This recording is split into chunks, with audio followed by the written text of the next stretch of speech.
poquito más teórico, que llegue hasta, en este momento pues yo se los enviaría hasta donde va a llegar el contenido del parcial. El contenido del parcial en el chat serían las presentaciones que tienen cargadas antes de la del día de hoy. Ese es el contenido del parcial, ¿verdad? Estamos hablando del organismo ejecutivo, las funciones del presidente, del vicepresidente, y algunos otros conceptos que les voy a agregar dentro del resumen, para que ustedes tengan ahí una guía de sobre qué tienen que estudiar. Vuelvo y reitero, ustedes van a poder consultar su constitución, su ley del organismo ejecutivo, la ley del organismo legislativo.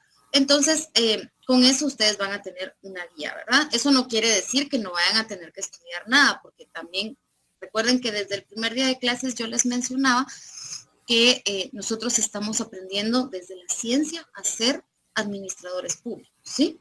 A pesar de que la ciencia de la administración hasta hoy nos ha sido de pronto ajena dentro de todo el andamiaje, ¿verdad? De los cursos. Hay un grupo de WhatsApp que tenemos solo de derecho administrativo. Si alguien pudiera comunicarse acá con el compañero para que le pueda pasar el QR y te añade, se llama Derecho Administrativo 2, si no estoy mal, o Administrativo 2 nada más. Bueno, entonces, continuando, esta clase de hoy nos va a permitir hacer vamos a traer, vamos a arrastrar todo lo que ya hemos visto hasta la fecha, hasta el momento, pero ya, ya con un nuevo matiz, ¿verdad? Entonces, en este momento yo les voy a compartir mi pantalla. Cualquier duda que tengan o intervención, por favor, tomen la palabra porque como les voy a compartir mi pantalla completa, yo no los voy a alcanzar a ver. Solo ustedes me van a ver, pero yo no los puedo ver a ustedes. ¿De acuerdo? ¿Sí? Entendido. Muy bien. ¿Lo alcanzan a ver? Sí, licenciada. Sí, licenciada. Muchas gracias, muchas gracias. Muy bien, vamos a hacerlo un poquito más grande. Bien. Acá yo les voy colocando así como palabras clave, ¿verdad?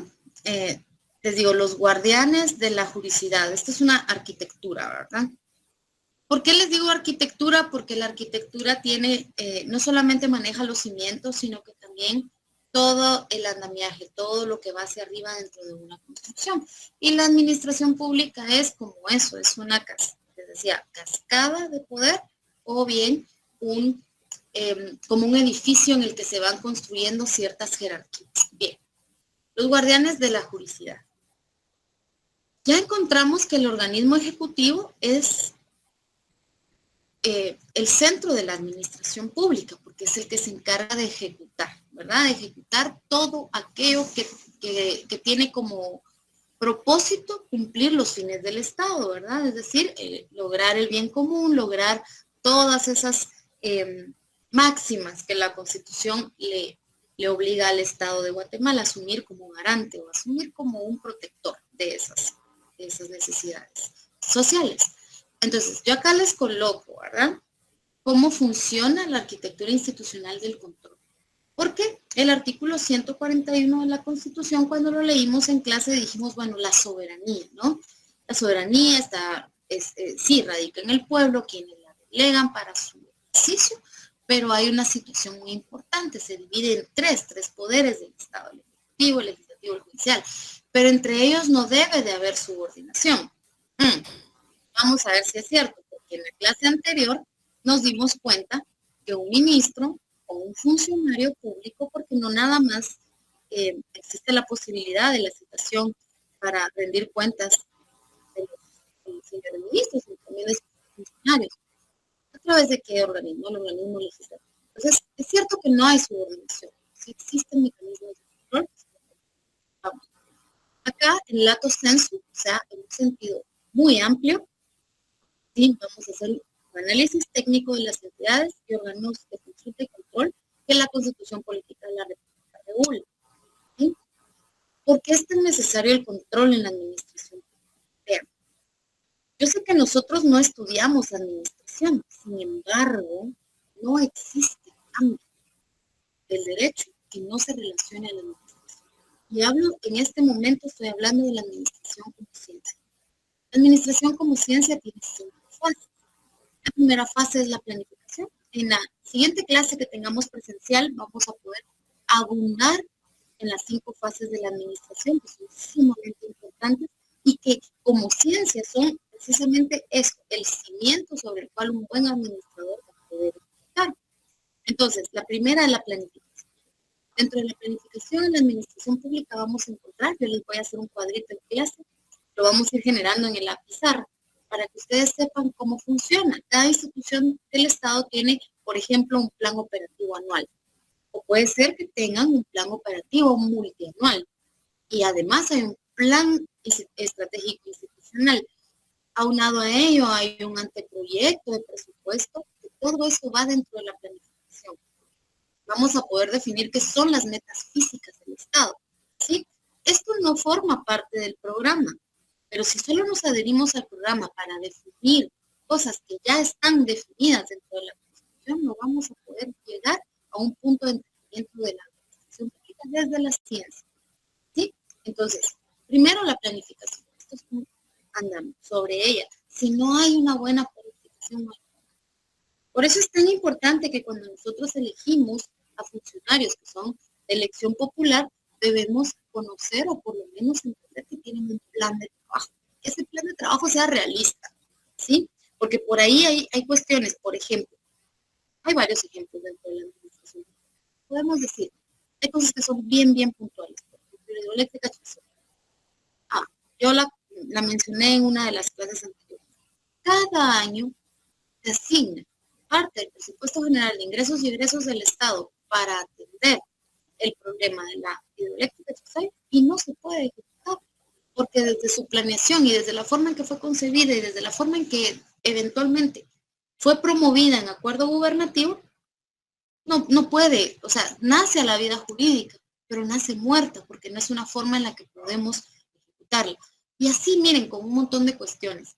Aquí me dieron un gran ejemplo de cómo la planificación no siempre concuerda con una buena, con un buen resultado. Me hablaban, por ejemplo, del aerometro.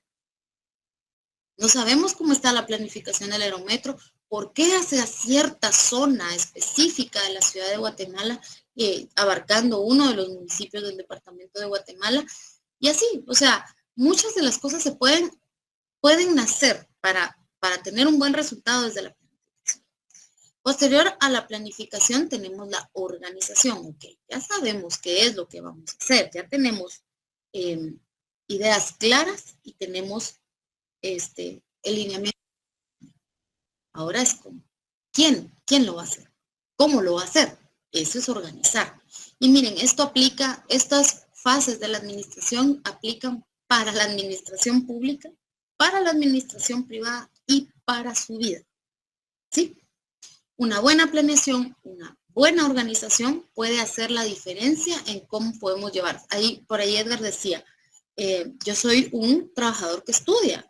Yo sé, quienes estábamos en la facultad de Derecho, en la jornada nocturna, la mayoría éramos trabajadores que estudiábamos.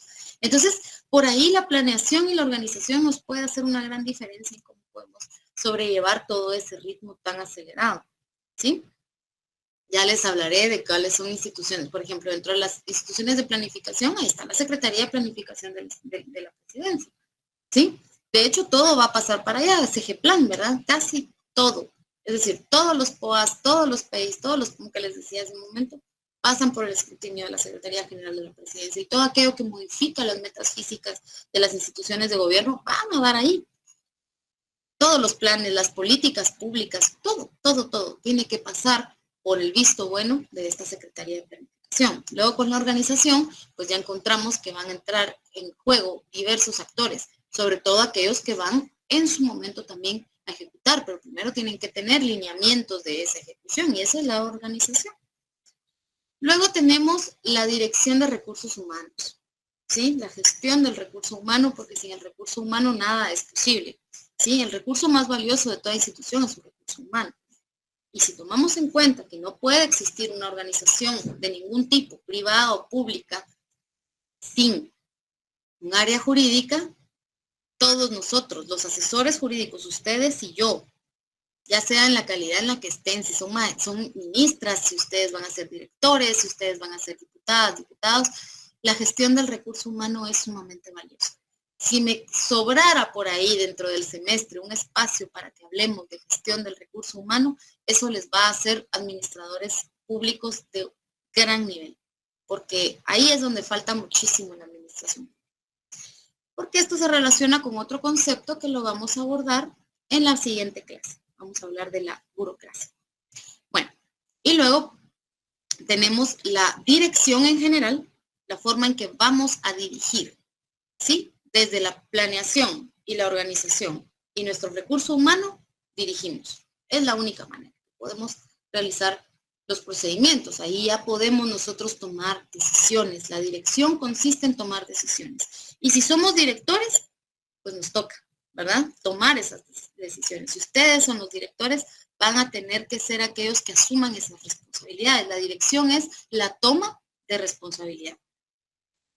Ustedes son asesores, van a tener que apoyar a esos directores, a esos ministros, a esos funcionarios, ¿sí? Y aliviar un poco esa carga de responsabilidad, pues obviamente con una buena asesoría. Y eso solo se puede si sabemos administrar, ¿sí? Todas las anteriores las tenemos que aprender a manejar. Llega un punto en que ustedes como asesor jurídico pueden llegar con el funcionario a quien están asesorando o con este director o con esta persona que sí tiene la capacidad de tomar decisiones y le van a hablar de una forma seria y le van a decir, mire, no. Esa gritada que usted le pegó a aquel no estuvo correcto. Porque esto puede derivar en consecuencias, en probidad, en consecuencias con la ética, en consecuencias con un montón de cosas. Y por último, pero no menos importante, el control. ¿Qué es el control? El control es ese punto en el que nosotros sabemos quién está en un lugar, cómo se está haciendo y en qué fase va cada proceso y cada procedimiento. Ese es el control. Nosotros podemos definir el control de muchas maneras, pero en realidad el control es información, es sinónimo de eso. Controlar es informarse, es saber cómo están las cosas. Actualmente les digo, antes la forma de hacer administración pública era muy diferente porque no teníamos un acceso a la información tan hábil, tan ágil como ahora. Yo leí un artículo de prensa, por supuesto, en un medio de comunicación bastante decente, ¿verdad? Bastante honorable, por decirlo de esa manera. Y yo me rehusaba a creer la información que estaba leyendo hasta el día de hoy, en que se llevó a cabo pues, la elección del magistrado por nuestra alta casa de estudios. Y entonces dije, este artículo de prensa estaba bien fundado. Aquí había una fuente fiable. Y bueno, eso es parte de los controles que se realizan dentro de la administración pública. Por eso por ahí le llaman el cuarto poder a la prensa, porque ese ejercicio de control que ejerce la prensa de una manera tan sutil, pero tan libre, porque la misma Constitución se lo permite, creo que es un arma que debemos utilizar a nuestro favor siempre como ciudadanos, pero también como administradores públicos, ¿no? Entonces, hoy vamos a entender cómo funcionan los mecanismos de control, porque todo lo anterior está sujeto, o sea, todo el quehacer del Ejecutivo, e inclusive el Legislativo, está sujeto a normas de control. Entonces, volviendo al artículo 141, no hay subordinación, pero sí hay mecanismos de control. Entonces, por ahí nos nacen instituciones que se dedican a realizar ese control, pero no todas de la misma manera. Y por aquí encontramos, por supuesto, el principio de juridicidad, sabiendo que los principios son aquellas normas que escritas o no orientan todos los procedimientos. Entonces, el principio de juridicidad, en esencia, ¿verdad?, asegura que toda resolución, sí, o disposición emanada de la administración pública se ejecute con estricto cumplimiento de la Constitución y de las leyes. Si no está ajustada a la Constitución y a las leyes, esta norma pues no va a poder nacer a la vida jurídica, o por lo menos va a carecer de esa juridicidad que es tan importante. Y por supuesto garantiza la especialización técnica en la gestión pública. Porque digamos, yo soy asesora, ok, soy asesora legal. y yo emito una resolución, o emito un acuerdo, o emito fuera del alcance de mis funciones, eso es algo que está sobrepasando mi capacidad de especialización técnica, porque yo misma no sé ni siquiera qué es lo que tengo que regular. No tengo claridad. Entonces, el principio de juridicidad para el control, como mecanismo de control, es sumamente importante, porque es orientador también, ¿sí? Vamos bien por ahí. Entonces, ¿el poder ejecutivo es ilimitado? No es cierto. El poder ejecutivo tiene sus límites, porque volvemos otra vez a la responsabilidad de los funcionarios. Y luego la administración tiene que ajustarse a la juridicidad, o sea, aquello que sí podemos realizar de conformidad con la ley. Aquí les hago una taxonomía de los órganos del Estado. Aquí vamos a hacer un esqueletito. Las instituciones se clasifican según su función primaria en el engranaje estatal como de asesoría o de fiscalización. Entonces aquí tenemos la gran división. Los órganos de control pueden ser de consulta o de fiscalización. Los de consulta van a ser asesores, eminentemente asesores, ¿sí? Su función es emitir dictámenes y asesorar para la toma de decisiones. Única y exclusivamente eso. ¿En qué materia? En el área técnica, en el área jurídica o en el área política. Hay un montón de órganos del Estado que se involucran dentro de la asesoría, pero básicamente son algunos que vamos a ver más adelante. Y luego están los de fiscalización, o sea, los de control como tal. Los órganos de consulta pueden participar en cualquiera de las fases de la administración. Los órganos de control, por el contrario, o los fiscalizadores, solo participan en el área de control. Cuando ya todo está hecho, aparece. ¿Sí? Hicimos este ejercicio de fiscalización, ¿verdad? Es porque estamos hablando que la facultad que tiene un legislador de citar o interpelar a un ministro de Estado es una función eminentemente fiscalizadora. Por supuesto, la ley del organismo legislativo, que estoy segura que ustedes fueron, la leyeron y la consultaron, pudieron darse cuenta que esa función fiscalizadora es ilimitada. O sea, ustedes como asesores les consultan. Mire, fíjese que el Congreso de la República me está pidiendo información relacionada con personas beneficiarias de algún programa, ¿sí? De cualquier programa, de cualquier ministerio. Vamos a suponer que ustedes son, no sé, son ministros de educación y les piden una nómina de todos los niños y niñas que asisten al primero de primaria a nivel nacional. Pero esta nómina no solamente debe incluir sus nombres, también debe incluir los nombres de sus padres, sus UI, ¿verdad? Sus códigos únicos de identificación y el municipio en el que viven. Y si tienen también la dirección. Uy, ustedes como asesores, ¿qué me dirían? ¿Alguien?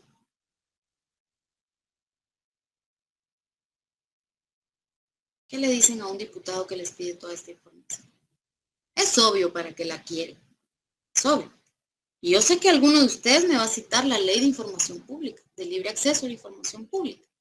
Y me diría, ministra, pero fíjese que el problema es que las direcciones de estos niños, los nombres de estos niños que son menores, es información sensible. Los nombres de los menores de edad, conforme a la ley PINA, ¿verdad? La Ley de Protección Integral de la Niñez y Adolescencia, esos son datos sensibles. Los DPIs de sus papás, aunque pueden ser objeto de información pública, en este caso para nosotros son resguardados, también es una información sensible. ¿Qué hacemos? Uy, conseguimos un buen abogado, ¿qué hacemos ahí? Pues fíjense que de conformidad con la ley del organismo legislativo, no hay de otra. La información se la proporciona al diputado. Bajo su estricta responsabilidad, por supuesto, ¿verdad? Porque no va a tener el derecho de publicarla, pero nosotros sí tenemos la obligación de proporcionarse. Lo mismo ocurre con la Contraloría General de Cuentas. Vean, fundamentados en la Constitución. Aquí está la Ley Orgánica del Ministerio Público, la Ley Orgánica de la Contraloría General de Cuentas y la Ley de la Comisión de Derechos Humanos. En estas tres leyes vamos a encontrar precisamente ese fundamento, el fundamento de los órganos de fiscalización. A ellos no les podemos negar ningún tipo de información. Al Ministerio Público, a la Contraloría General de Cuentas o a la Procuraduría de Derechos Humanos. ¿Estamos claros ahí? Bueno, aquí tenemos la trilogía o el triunvirato del control constitucional. Son las entidades autónomas diseñadas para salvaguardar distintos aspectos de la vida republicana. En su momento hablamos de que el Ministerio Público no es como tal una entidad autónoma, tiene funciones autónomas, que es muy distinto, y para empezar, desde el momento en que una institución pública recibe asignación presupuestaria derivada del presupuesto general de ingresos y egresos del Estado, ahí ya perdió su autonomía. Excepción de la Constitución, porque pues, estamos hablando de que es la única universidad estatal, tiene que tener una forma de funcionamiento. Pero nosotros elegimos a nuestras autoridades, ¿verdad? Bien o para mal elegimos nosotros a las autoridades. Nosotros digo, pues la comunidad sancarlista, estudiantes profesionales y docentes. Entonces, a diferencia de estas, al Ministerio Público, su autoridad es elegida mediante un proceso de comisión de postulación que posteriormente le es presentado una terna al presidente y es él quien elige, ¿no?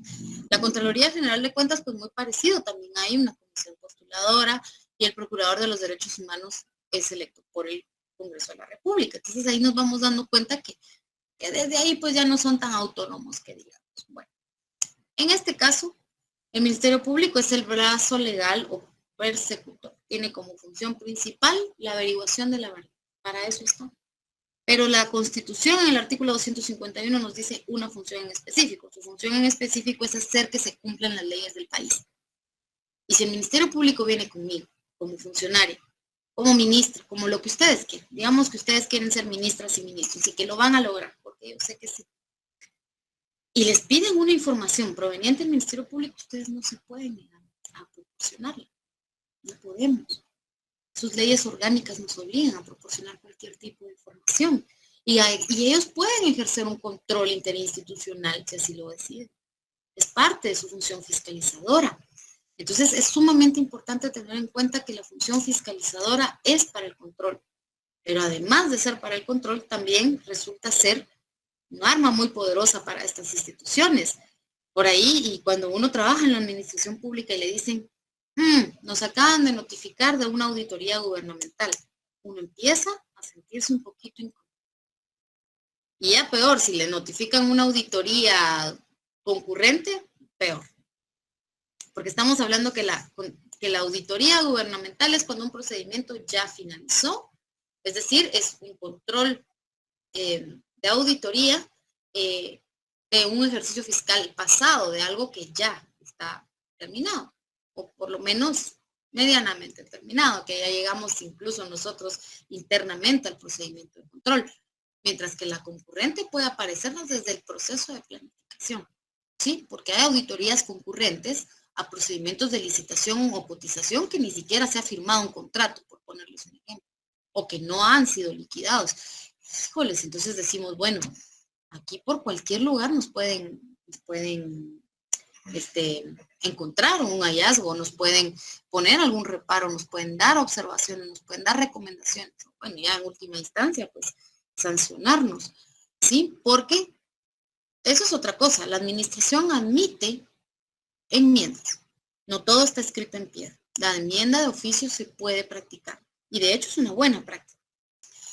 Y por último, pues la Procuraduría de Derechos Humanos que puede ejercer control. Recordemos que la Procuraduría General de la Nación no puede sancionar, a diferencia del MP y de la Contraloría General de Cuentas, que sí pueden emitir sanciones.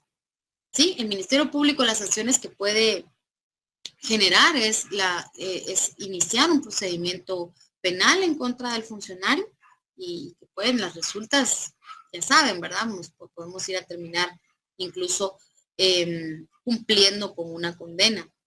En el caso de la Contraloría General de Cuentas puede ser de varias formas, puede ser una sanción pecuniaria, que es la usual, que es cuando dicen, que hay un hallazgo, entonces, bueno, el hallazgo se va a convertir en una multa y hay que pagar la multa, ¿verdad? No hay de otra, a veces hay rebajas, pero con la ley de contrataciones se puede llegar hasta un 90% de rebaja de la multa, pero sigue siendo, mientras no se paga, no se puede obtener la constancia transitoria de inexistencia de reclamaciones del Estado, ¿verdad? O como le decimos de cariño a los amigos, el finiquito famoso, que es sumamente importante y que es prácticamente el requisito para la participación en cualquiera de las elecciones a las que podemos nosotros como abogados y abogadas.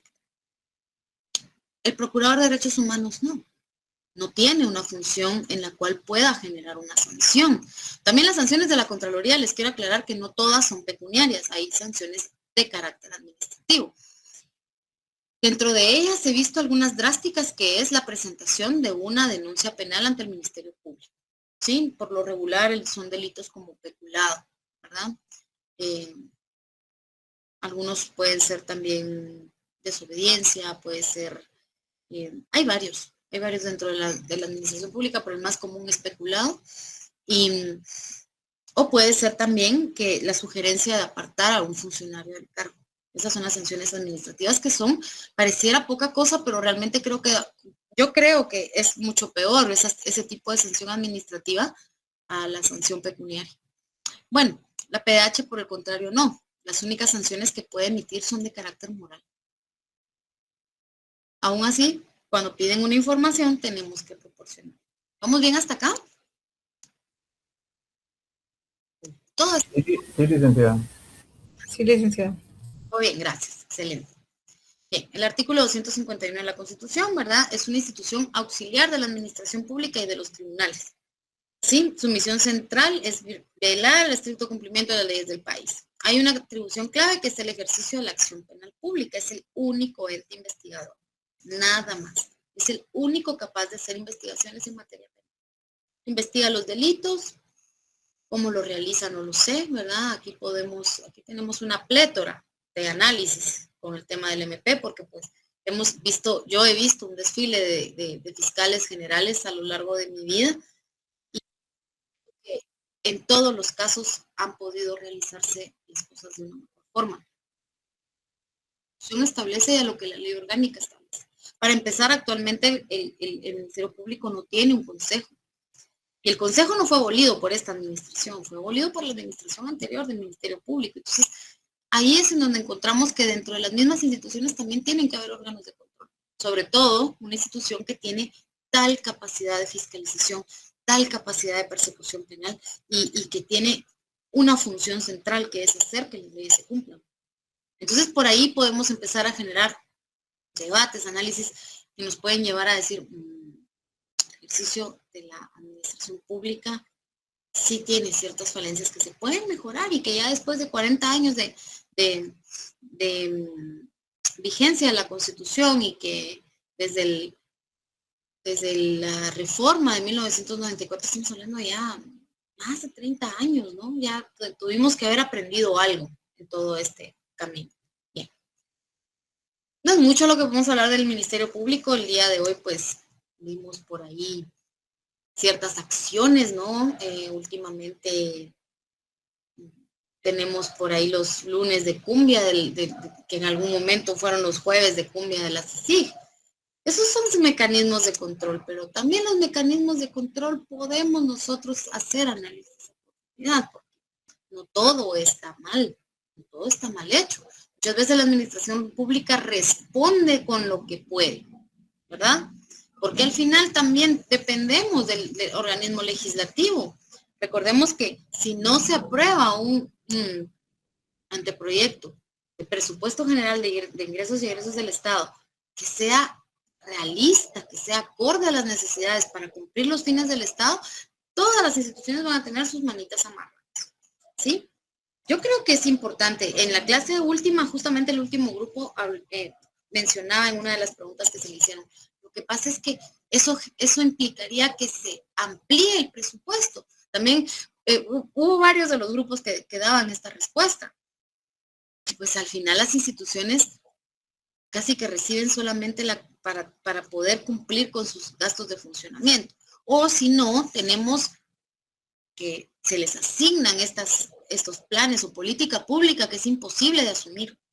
Y pues por ahí también encontramos entonces que los mecanismos de control quieren que se atienda al tenor o a lo taxativo que la ley establece, y nos dicen, por ahí está el artículo 10 de la ley del organismo judicial. Sí, las normas se interpretan conforme a su texto, pero también tenemos que atender el contexto. Porque quién sabe, tal vez entre ustedes está el próximo asesor del Contralor General de Cuentas, o por aquí está la próxima fiscal general. ¿Sí? A mí me hubiera encantado, pero a veces uno puede ser que llene algunas calidades, pero no llena otras, ¿verdad? Yo todavía no lleno la calidad de la edad. Y habría sido para mí maravilloso porque creo que en una institución pública debe de llegar siempre un administrador, ya sea de profesión o de formación.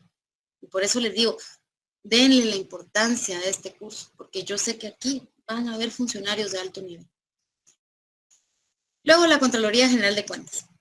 Acá les dejo los fundamentos constitucionales del artículo 232 al 236 de la Constitución. Su naturaleza es ser un órgano técnico, también descentralizado. La razón por la cual los organismos fiscalizadores son descentralizados es precisamente para que no exista ningún tipo de injerencia de parte del Ejecutivo o del Legislativo sobre esto. ¿Sí? Más que todo para eso nace. Vamos a entender que la descentralización tampoco la podemos satanizar y tampoco la podemos encuadrar exactamente a la ciencia. Cuando la descentralización proviene de la Constitución, pues no tenemos nada que decir por principio de juridicidad. Ya la Constitución nos está diciendo, sí, mire, esta institución se llama Contraloría General de Cuentas y su apellido es descentralizado. Así nace. Entonces, nació para esto. ¿Con qué propósito? Con el propósito de no sujetarse, ¿verdad? O tener ningún tipo de jerarquía inferior a cualquier otro órgano de la administración pública. Ellos solamente hacen un control fiscalizador. La Contraloría no busca que se cumplan las leyes, no hace otro tipo de investigaciones que no sean eminentemente de fiscalización. He visto casos, no sé si alguien aquí trabaja en la Contraloría General de Cuentas, si es así le voy a pedir disculpas, pero muchas, o la mayoría, o el 90% de las auditorías que se practican en la administración pública van orientadas a el manejo de personal, ¿sí? A recursos humanos van orientados. Que si esta persona que trabaja bajo el renglón 029 no cumplía, presentó el boleto de ornato, lo presentó el 6 de enero, pero su contrato fue firmado el 2 de enero. Es ridículo. Perdonen, es ridículo. Hay cosas que son sumamente importantes de fiscalizar, como, por ejemplo, la inversión en obra pública. Eso creo yo que sería fantástico que se fiscalizara en todo el Ejecutivo. Ir a ver los porcentajes de ejecución de cada ministerio y decir, mire, pero ¿por qué solo ejecutó el 30% si lo que se le asigna a ustedes esencialmente planilla de pago de personal? O sea, son gastos de funcionamiento y aún así no está ejecutando. Ese tipo de cosas son las que se deben de fiscalizar, porque entonces a alguna parte está yendo a parar el dinero, que no lo estamos usando, ¿sí? Y qué triste que vaya a parar en todo caso a los fondos rotativos del Estado. Tristísimo. Si había proyectada una inversión pública, pues usarla, ejecutarla. No hay que tener miedo. Y eso es, miren, esto es algo que yo quiero que ustedes se lleven, por favor, métanselo aquí en su cabeza. Un procedimiento bien hecho no nos tiene por qué dar miedo la Contraloría. No es un monstruo, no es Satán. Yo he pasado por algunos procesos de fiscalización en algunas instituciones y miren, uno puede generar. La Contraloría primero nos va a decir, esto no estaba bien. Busque la manera de arreglarlo, pone observaciones. Ya posteriormente emite un informe general de auditoría. Entonces, en ese informe ya nos dicen, están estos hallazgos, pero ya nos habían dado observaciones, ya podíamos haber hecho la enmienda, sí, conforme o con base a esas observaciones. A veces son observaciones bien sencillas como de, fíjese que usted emitió la resolución un día antes. Es cierto que la ley le da un plazo de 10 días, pero usted debió haberla emitido en el 10º día. Cosas tan simples como esas podrían ser objeto de una fiscalización. Y uno dice, bueno, entonces dejemos en efecto una, emitimos la correcta, o qué sé yo, o ampliamos la que ya existe. ¿sí? Dejando un espacio para que cualquier persona se pueda pronunciar. Les estoy poniendo un ejemplo completamente ficcional, ¿sí? Entonces, no tengan miedo de eso. Lo más importante que debe hacer siempre el Ejecutivo es ejecutar, ¿vale? La palabra lo dice. Y si ejecutáramos correctamente los presupuestos de todos los ministerios, les aseguro que no tendríamos tantos problemas sociales, problemas de toda ahí. Bueno, la misión central es la protección del patrimonio del Estado. O sea, la Contraloría lo que tiene que ir a ver es que ese dinero que se le asignó a este ministerio se esté utilizando para lo que fue emitido. ¿Y qué pasa si, por ejemplo, ahora que el proyecto de presupuesto cambió, ahorita ya se aprobó la ampliación, lo que sea, y empieza a recibir un ministerio dinero en un rubro que realmente no le sirve de mucho? Bueno, se pueden hacer transferencias internas, transferencias presupuestarias internas. La ley orgánica del presupuesto permite realizar modificaciones presupuestarias tipo intra, tipo inter. Se pueden hacer. Eso es lo que la Contraloría viene a ver. El problema es que en algún punto la administración pública ha sido lenta. Tal vez en todos los casos, ¿no? Ha sido lenta. Pero además por aquí nos va a aparecer otra palabra que yo sé que ustedes la tienen ya muy metida en su cabeza en este momento, ya les está haciendo ruido. Una palabra que ha sido, creo yo, el más grande de los problemas de la administración pública. Y no es la burocracia. Ya vamos a aprender que la burocracia es una ciencia, ya lo verán. El problema no es ese. El problema es mala utilización del patrimonio del Estado. ¿Sí? El patrimonio del Estado no debe usarse para uso personal. Empecemos por pensar, y eso sí se los quiero dejar para esta es tarea, ¿verdad? Así como las que siempre les digo. Pensemos, ¿sí? Nosotros, ¿por qué estudiamos leyes? A ver, ¿quién se atreve a decirme por qué estudia Derecho?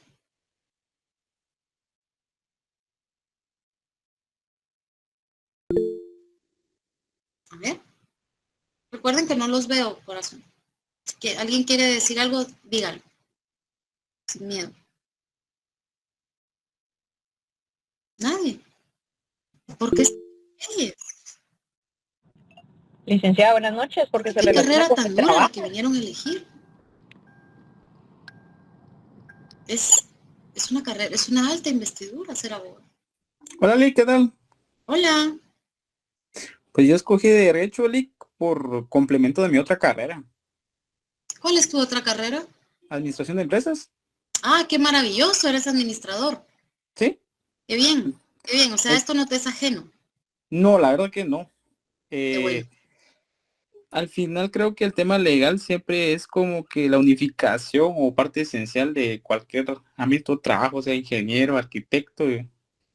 Entonces era un complemento que a mí se me hacía como anillo al dedo, se podría decirle, porque en el Necesario. trabajo donde estaba en el área de presupuesto y mirábamos muchos temas legales. Entonces yo a veces quedaba con la incógnita, ¿verdad? ¿Y esto qué más se puede proceder o cómo agilizar procesos?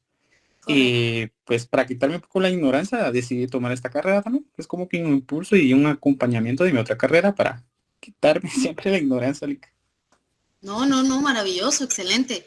Me gusta mucho tu respuesta porque esto me lleva a poder decirles a todos o reafirmar esta premisa que yo mantengo. No existe ámbito, no existe nada, no existe ciencia que no se relacione al derecho. Ustedes vinieron a elegir aquella que engloba todo. El ingeniero no puede hacer un movimiento de tierra si no tiene la autorización correspondiente. Y adivinen para qué y adivinen a quién llaman para eso. No, no. Siempre. Miren, hasta un ingeniero en informática, por ejemplo, para generar un software dentro de la administración pública, necesita que haya un manual, un procedimiento, porque este software puede ser generado a través de la dirección de informática o la unidad de informática o el departamento de informática, como se llame, o puede ser generado por un tercero, una persona de fuera. Puede venir de la cooperación internacional.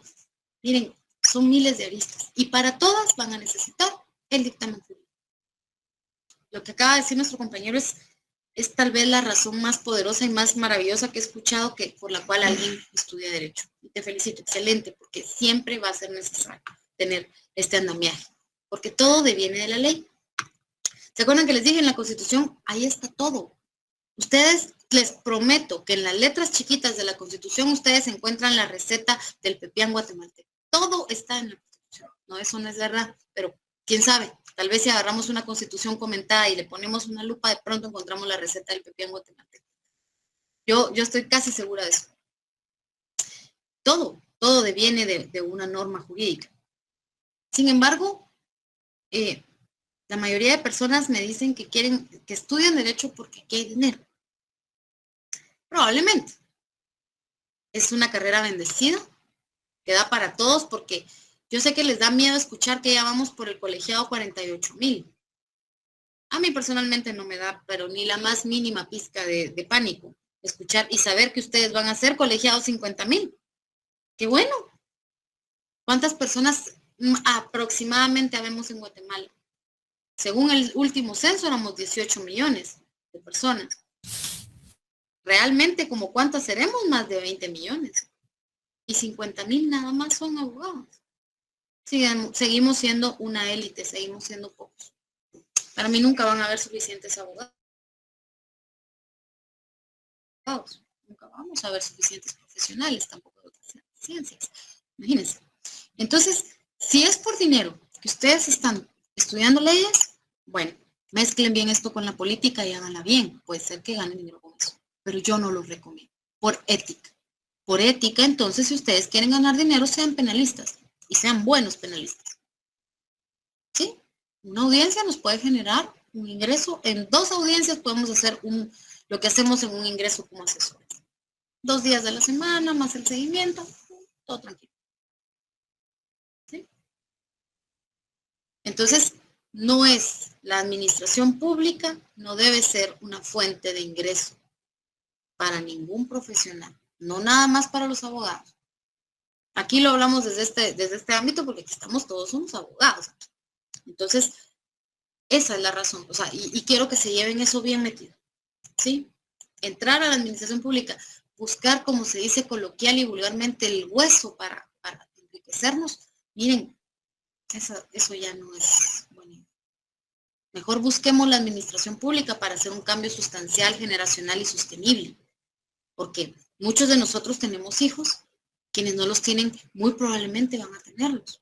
Y si no, pues por el bien de sus perrijos, de sus gatitos, que también son sumamente importantes. Todo es importante, todo genera, todo suma.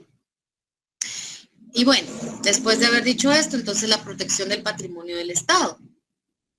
El patrimonio del Estado es patrimonio del Estado, no patrimonio personal, ¿sí? Entonces, para esto, para esa protección, la Contraloría tiene atribuciones clave, que son fiscalizar ingresos y egresos. Por ahí es donde entran primero, ¿verdad?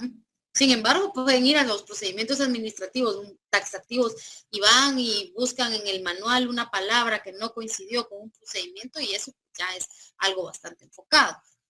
Esos ya son otros 20 pesos, ¿verdad? Ya cómo funcionan ese tipo de cosas. Pero cuando son esos criterios rebuscados, yo les aseguro que esos reparos, esas observaciones se pueden subsanar. Todo se puede subsanar. Nada está escrito en piedra. Por eso ya veremos cómo es que la burocracia es una ciencia. Ya lo verán. Luego, vigilancia de todo interés hacendario de los organismos. O sea, hacendario tiene que ver con la hacienda pública, o sea, el dinero, ¿verdad? Los ingresos, lo que se le asigna. Todos los organismos del Estado, municipios e inclusive entidades autónomas. Aquí viene la cosa así bien gruesa con estas dos instituciones. Tanto el Ministerio Público como la Contraloría General de Cuentas pueden fiscalizar entidades que están nominadas como autónomas o descentralizadas. Parejo, ahí sí no hay para dónde. Su ámbito de aplicación, ¿cómo le llamamos a esto en específico? Se me viene jurisdicción, pero no es esa la palabra, su competencia, su área de competencia se extiende a todas las instituciones. Incluso podrían fiscalizar al Congreso, pero no lo hacen, ¿verdad? Sí, puede llegar, incluso yo he sabido de auditorías hasta concurrentes en el organismo judicial, ¿sí? O sea, tienen un poder muy grande. El Ministerio Público persigue jueces, persigue fiscales incluso. Hoy vimos una aprehensión masiva de fiscales, agentes fiscales, y uno dice, wow, o sea, es un alcance fuerte. Bien, si vamos bien hasta acá, ay, perdón, tenemos al Procurador de los Derechos Humanos. El fundamento constitucional está en los artículos del 273 al 275 de la Constitución. Su naturaleza es ser un comisionado al Congreso de la República con independencia funcional. A este le dicen de apodo el magistrado de conciencia, ¿verdad? ¿Por qué? Porque las sanciones que impone son solo morales. O sea, la sanción que puede imponer el procurador de los derechos humanos es, mire, ese de ahí hizo malas cosas. Uy, qué vergüenza, qué pena. Okay, se acabó, archivo y no hay más. No hay más que hacer. ¿Sí? Yo sé que como en el colectivo, en el constructo social encontramos que el Procurador de Derechos Humanos es un todopoderoso al que podemos ir a poner cualquier tipo de denuncia porque como tiene la facultad de fiscalizar, algo van a hacer. No, la verdad es que no. La verdad es que no. Sí llegan, puede ser que lleguen, que armen un expediente que eventualmente van a archivar. Lo peor que yo he visto que pueden hacer es presentar una denuncia penal, pero cuando es algo demasiado grave. En la administración pública es muy... Pero sí están ahí, o sea, sí tienen la obligación de darle continuidad a los procesos. Actualmente, no sé, señor Procurador de los Derechos Humanos es una persona que tiene como 10 doctorados. Impresionante, ¿verdad? A pesar de eso, pues lo vemos muy poco no es alguien a quien le guste los reflectores, ¿no? En fin, hay bastantes cuestiones. Acá tenemos que tiene una misión central, que es la defensa de los derechos fundamentales de las personas. Por eso lo vemos muchísimo en procedimientos penales, ¿verdad? Nosotros mismos como abogados a veces acudimos a la PDH cuando hay algún tipo de, no sé, de inflexión de los derechos fundamentales o de las garantías procesales en contra de alguien a quien estamos patrocinando o defendiendo, ¿no? Tiene otras atribuciones claves que son como investigar las denuncias de violaciones de derechos humanos. Acá en Guatemala decimos que es violación a los derechos humanos cuando, por ejemplo, qué sé yo, la administración pública emite una resolución o un fallo en contra nuestra. Eso no es una violación a los derechos humanos. Si este documento, si esta resolución, si este acuerdo, si en cualquiera de las posibilidades en las cuales la administración pública se puede pronunciar está debidamente fundamentado, eso no es una violatoria a los derechos humanos, ¿sí? Por eso es que actualmente, bueno, hace algunos años, hará unos 10 años, se impone multa al abogado cuando presenta, por ejemplo, un amparo que es abyecto, ¿verdad? Que es fuera de cualquier fundamento, que en verdad no represente un agravio a los derechos humanos. Ahora nos multan a los abogados que hacemos eso. Y aún así seguimos abusando del amparo, ¿verdad? Porque como no hay ámbito que no sea objeto de amparo, pues lo mismo pasa con la PDH. Básicamente ahí se presentan denuncias de toda índole, hasta de si no me dieron bien mi boleto de ornato. Hay personas que ponen una denuncia en la PDH por eso, cuando es algo que es perfectamente subsanable. O cuando, por ejemplo, cualquier institución, como les digo, emite una resolución y es contraria a mis intereses. Cuando se emite una resolución contraria a mis intereses, no se están vulnerando mis derechos humanos, se está vulnerando mi interés, pero eso no quiere decir que la ley haya sido infringida. Eso es algo que tenemos que tener bien claro. Recuerden que no, ya ahorita en este punto de la carrera, ya nos empezamos a apartar de nuestro pensamiento como ciudadanos y empezamos a pensar como abogados, abogadas, hasta como administradoras públicas vamos a empezar a pensar. Y desde esa perspectiva tenemos que aprender a defender. ¿Sí? No todo es tan gris como aparenta, ¿sí? Como les digo, aquí siempre hay de muchas aristas. Y bueno, promover el buen funcionamiento de la administración pública, eso sí lo hacen. Y para eso sí son muy buenos, porque ahí aparecen y Dios mío, todo el mundo empieza a cacaraquear, ¿verdad? Ay, no, es que cayó la PDH, vamos a ver, miremos qué dice la denuncia. Ah, bueno, ¿qué necesitan? Ah, es que fíjese que se pasó mal una información pública y la persona en lugar de interponer el recurso que la ley establece, llama a la PDH. Bueno, pero el asunto es que la PDH es la entidad rectora de la información pública, entonces, ¿qué nos queda? Pasar la información, ¿verdad? Entonces, por ahí la cosa va funcionando, ¿sí? Se va moviendo la maquinita, y eso es una cosa que debemos mantener como un check para la PDH. Y emitir resoluciones de censura pública ante actos.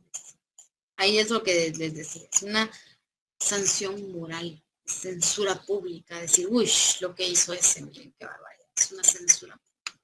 ¿Okay? Sería como cuando, si nosotros somos, no sé, ¿verdad? Tal vez ustedes se congregan o nos congregamos en alguna iglesia y quedamos como los inmorales del grupo. Así vendría siendo, ¿verdad? Que le van a decir al sacerdote, le van a decir al grupo al que asisto, le van a decir al pastor, a la pastora de la iglesia, le van a contar, ¿verdad?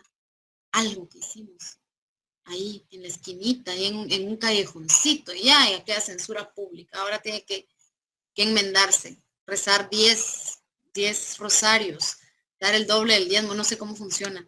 Algo así vendría siendo, ¿verdad?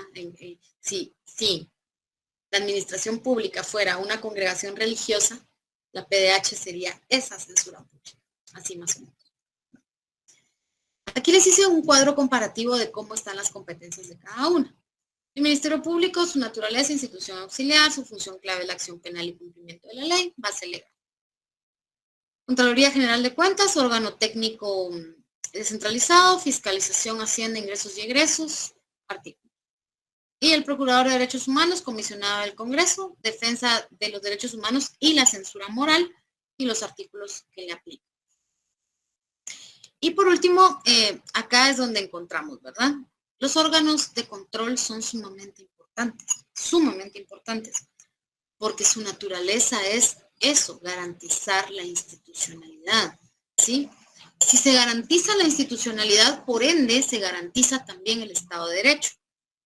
El Estado de Derecho no es nada más y nada menos que una máquina bien aceitada y bien funcional, ¿sí? Es el cumplimiento de las normas para que los resultados que se obtengan sean los óptimos, los que la ley así nos manda a hacer.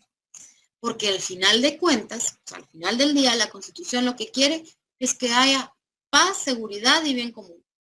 Punto. Entonces, para eso está el Ejecutivo y para eso están las instituciones centralizadas, descentralizadas, autónomas.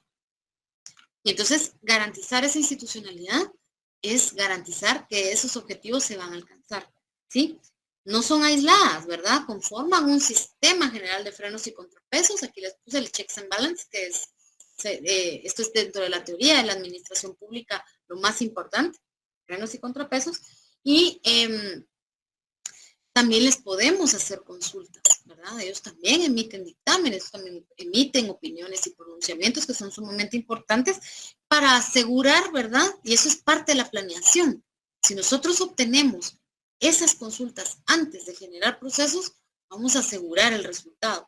El control y la dirección van a ser, así miren, planos, porque no tenemos una montaña rusa de cuestiones que estamos arreglando en el camino. Sin embargo, la administración pública es mucho arreglar cosas en el camino y eso está bien. Para eso nos estamos formando acá. Entonces, la idea es que dentro del Estado se pueda mantener y garantizar el orden público y la sujeción a la ley que la Constitución nos ordena, ¿sí?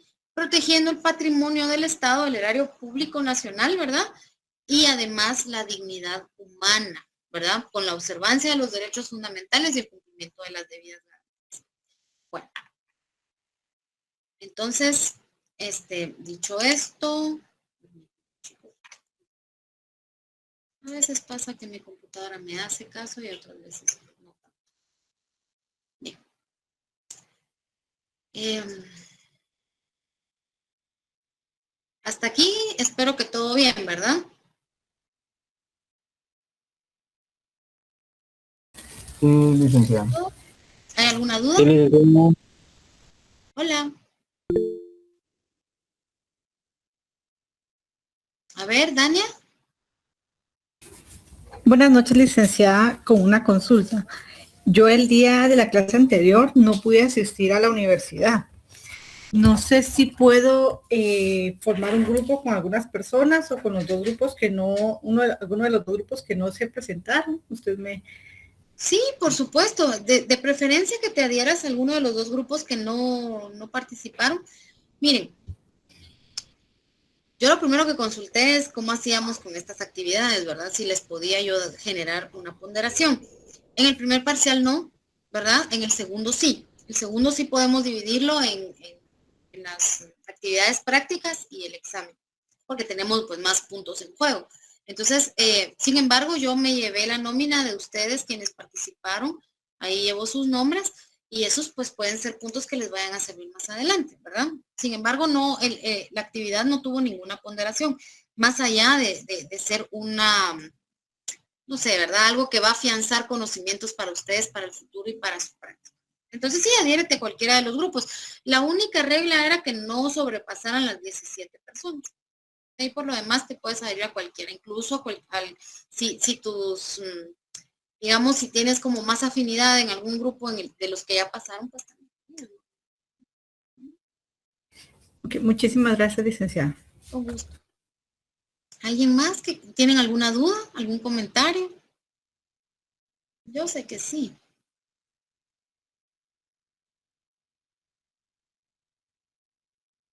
Si estamos ahí, entonces, bueno, hasta aquí nuestra clase de hoy y nos vemos el día miércoles para que podamos hacer por ahí un breve repaso y quiero que platiquemos de algunas cositas que son sumamente importantes. A ver, Eric.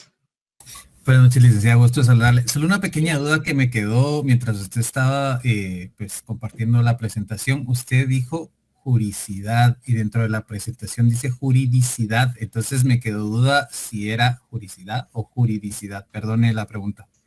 Es indistinto. Es indistinto el principio de juridicidad o de juricidad según el autor, pero son lo mismo.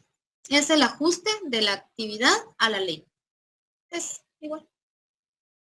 Ok, está bien, muchas gracias. Muy bien, con gusto. A ver, Concepción.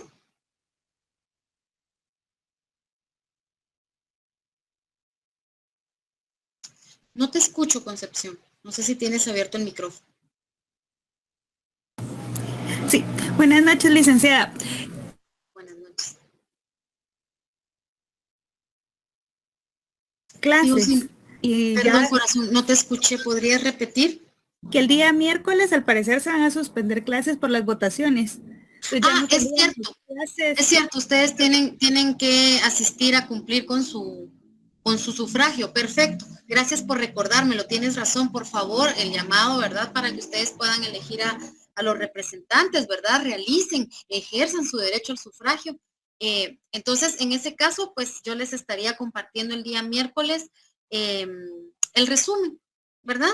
Y dejaríamos ya la clase para empezar en materia de qué se entiende administración como tal, sobre burocracia, ya cuando tengamos la siguiente clase, ¿verdad? Vamos a ir viendo con los horarios porque tenemos el examen en día martes. Supongo que la próxima semana es solo para evaluaciones, ¿verdad? Licenciada, el día martes, ¿a qué hora sería el parcial? A las 7 de la noche. Así está ya en el calendario de exámenes. Si gustan, se los puedo compartir. Sí, por favor, en licenciada. el chat. Gracias. Ajá. Porque en la página todavía no está. Entonces, no sé a dónde les llega a ustedes, pero a mí me llegó a través de coordinación. Entonces, les voy a compartir el calendario para que estén enterados de la fecha, por lo menos conmigo, ¿verdad? Que es el día martes a las 7. Se lo agradeceríamos bastante, licenciada, si nos pasa el calendario de todos los exámenes. Así estamos preparados para ellos. Gracias. ¿Está bien? Sí. No, ustedes todavía no tienen acceso al calendario de exámenes. No, Ligda, no hay ninguno publicado. Bueno, espero no meterme a problemas en coordinación. Cualquier cosa, yo no No, fui. fíjese, licenciada, que está hasta el quinto semestre, séptimo y noveno, no. Hasta la última vez que yo vi, no sé si ya lo habilitaron ahorita, pero hasta el quinto estaba subido. Bueno, está bien, entonces yo les estaré compartiendo para que ustedes puedan tener ahí una idea de cómo, de las fechas en que les tocan. Recuerdo que creo que mi examen es el primero. Posiblemente, ya veremos. Yo les comparto. Bueno, ¿alguien más levantó la mano? No creo, me habría encantado que hubiera repaso, pero el miércoles ustedes tienen que ir a votar, entonces no, pero sí les compartiré el resumen. Eso. Sí. Buenas noches, ¿Alguien licenciado. más? Bueno, sin más que Licenciado, decir, buenas noches. ¿verdad? Deferentemente me suscribo de ustedes y nos vemos a la